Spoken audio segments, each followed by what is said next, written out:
Hi friends, welcome to Kerala சமையல். கேரளா சமையலில் கடப்பா இட்லி சாம்பார் தான் பண்ண போகிறோம். வாங்க எப்படி செய்யலாம் பார்க்கலாம். இப்போ கடப்பா சாம்பார் பண்ணுறதுக்கு அடுப்பில் ஒரு வானல் வச்சுக்கோங்க. ஒரு கப் பாசிப்பருப்பு எடுத்துட்டு உள்ள சேர்த்துக்கோங்க. பாசிப்பருப்பு உள்ள சேர்த்துட்டு வாசனை வர வரைக்கும் லைட்டாக வறுத்துக்கோங்க. ஃப்ரெண்ட்ஸ், இப்போ பாருங்கள், நல்லா 10 நிமிஷம் ஆகிடுச்சு. நல்லா பாசிப்பருப்பு வருந்தோடனே நல்லா வாசனை வர ஆரம்பிச்சிருச்சுங்க. பார்த்தீங்களா, லைட்டாக கலர் மாதிரி இருக்குது. பார்த்தீங்களா, இந்த அளவுக்கு போதும்.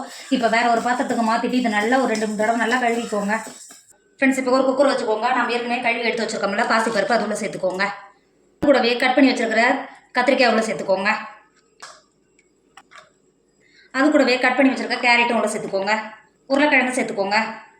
அது கூடவே நான் சூரியகாந்தி மிளகான்னு சொல்லுவாங்க பார்த்தீங்கன்னா, காந்தாரி மிளகா அதை எடுத்துருக்கேன். நல்லா காரசாரமாக இருக்கும், உடம்புக்கு ரொம்ப ரொம்ப நல்லது.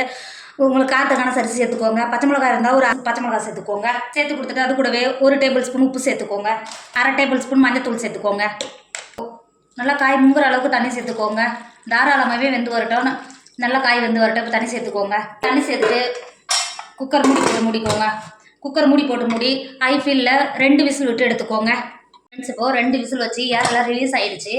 இப்போ பாருங்கள் எந்த அளவுக்கு நல்லா வெந்திருக்கு பார்த்தீங்களா, பருப்பெல்லாம் எந்த அளவுக்கு நல்லா வெந்திருக்கு பார்த்தீங்களா.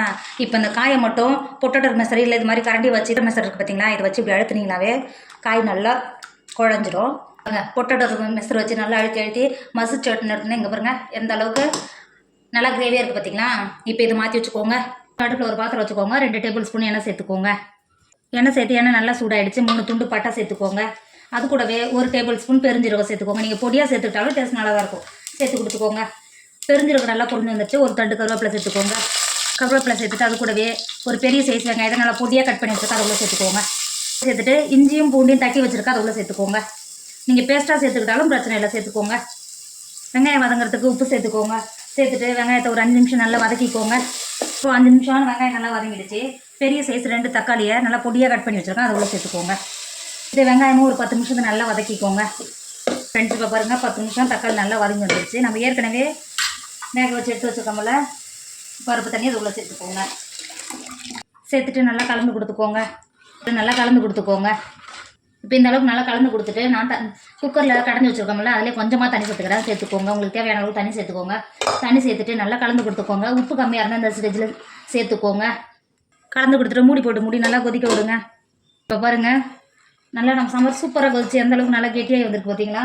இப்போ இந்த ஸ்டேஜில் ஒரு கொத்து கருவேப்பிலை சேர்த்துக்கோங்க. நீங்கள் மல்லித்தழை பிடிக்கணும்னா மல்லித்தழை சேர்த்துக்கோங்க. கருவேப்பிலை சேர்த்து கொடுத்துட்டு இறக்கிக்கோங்க.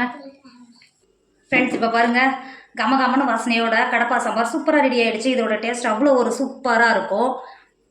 சூடான இட்லியோட சுட சுட இந்த சாம்பார் ஊற்றி சாப்பிடும்போது டேஸ்ட் அவ்வளோ ஒரு சூப்பராக இருக்கும். கண்டிப்பாக நீங்களும் ட்ரை பண்ணுங்கள். என்னோடய வீடியோ உங்களுக்கு பிடிச்சிருந்தா உங்கள் ஃப்ரெண்டு உங்கள் ஃபேமிலிக்கு ஷேர் பண்ணுங்கள். மறக்காமல் கேரளா சமையலை சப்ஸ்கிரைப் பண்ணிக்கோங்க. எனக்கும் கொஞ்சம் ஆதரவு கொடுங்க ப்ளீஸ். தேங்க்யூ.